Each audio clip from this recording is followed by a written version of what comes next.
Here are 5 mispriced wide receivers in 2025 fantasy football draft. Start out lad McConkey of the Los Angeles Chargers going around wide receiver 10. The concern here is his second half was great last year, but how does it translate to 2025? Because remember, McConkey averaged 6 targets per game in the first half of the season. He only went over 52 yards twice in the first 10 weeks. And then you could say McConkey broke out, but you could also say J.K. Dobbins got injured. The running game took a back seat, slowed down in the second half of the season, and all of a sudden Justin Herbert had to pass regularly. And McConkey's 6 targets per game went to 9 per game the rest of the year. Those yardage games all of a sudden kicked up at least 83 yards in 6 of his last 7 games, includes the NFL playoffs. But here's the problem. The team wants to run the ball. Remember, Greg Roman's the offensive coordinator.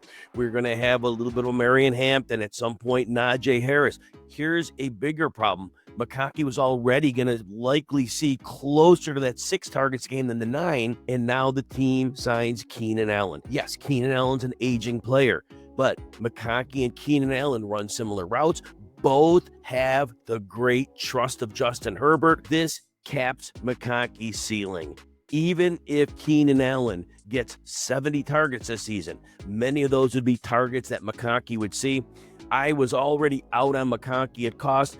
This development with Keenan Allen, McConkey probably now finishes outside the top 18 receivers, fading on him. Next, Jaxon Smith-Njigba, Seattle Seahawks. He's going around wide receiver 15. His ADP has gotten lower and lower throughout this offseason, and I don't get why. He had 100 catches, 1,130 yards last season. Now, the volume last year was inconsistent. Smith-Njigba had 6 games with at least 11 targets, but then a bunch of games with 2 to 3 targets. It just was not consistent. But DK Metcalf's gone. The aging Kyler Lockett's gone. They bring in Cooper Kupp, who was relegated out of Sean McVay's offense last year. Cooper Kupp may be able to block. I don't think he's any longer a significant receiving threat. The Seahawks have no other very good receivers on this team. Smith-Njigba's going to get all the targets he can handle. Would not be surprised to see him get 160 targets. Smith-Njigba, especially in your PPR leagues, is just going to pile up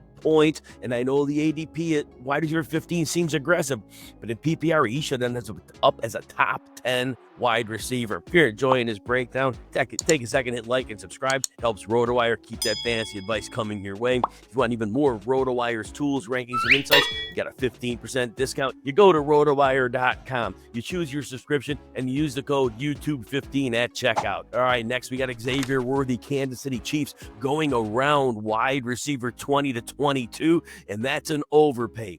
Last year, we loved Worthy down the stretch, and he did extremely well. But remember, the Chiefs drafted Worthy to be their downfield threat, to occupy safeties and open up the field for Mahomes. Yes, Worthy had a great end of the season. Finished the year with 638 yards, 6 touchdowns, 3 rushing scores. But here's the deal. Rashee Rice missed most of the season. Xavier Worthy moved into the Rashee Rice role, and Worthy is nowhere close to as good as Rice. So what will happen when Rice is on the field, and that's going to be in your late season, that's going to be in your fantasy playoffs? Xavier Worthy goes back to the deep role, and Patrick Mahomes has not been an efficient downfield passer, especially last year. This is going to be the Rashee Rice offense, and people are paying for Worthy as if he's going to be a star. Not going to happen. Next, Tetairoa McMillan, Carolina Panthers, going as the wide receiver 24. Look, we love Tetairoa McMillan. He's probably going to be a great player in the league, but he goes to a Carolina offense where Bryce Young is at quarterback, and I get it. People loved Bryce Young for fantasy down the stretch this year. Guess what? 4 of his last 5 games, 203 or fewer yards. He does not pass well. He does not pass for big yards. You're already going to have little Xavier Legette, little Adam Thielen, little Jatavian Sanders. Tetairoa McMillan fits in this group. Is McMillan so good that the targets are forced to him all day long? Don't see it happening. Limited quarterback, limited passing offense. I don't think any volume is going to be able to get Tetairoa McMillan to the ADP price you're paying for him. Finally, we got Jeudy, Cleveland Browns, going as the wide receiver 34. Now, Now I get it. He has some flaws. He has some drop issues. Jerry Jeudy posted 1,229 yards last year. From week 8 on, he averaged 7 catches, 96 yards, and 10 targets a game. And that was with bad quarterback play. Worst case scenario, the quarterback play is bad again, and Jerry Jeudy is in line to repeat those 10 targets a game. For that kind of volume at that price, buy Jeudy all day long.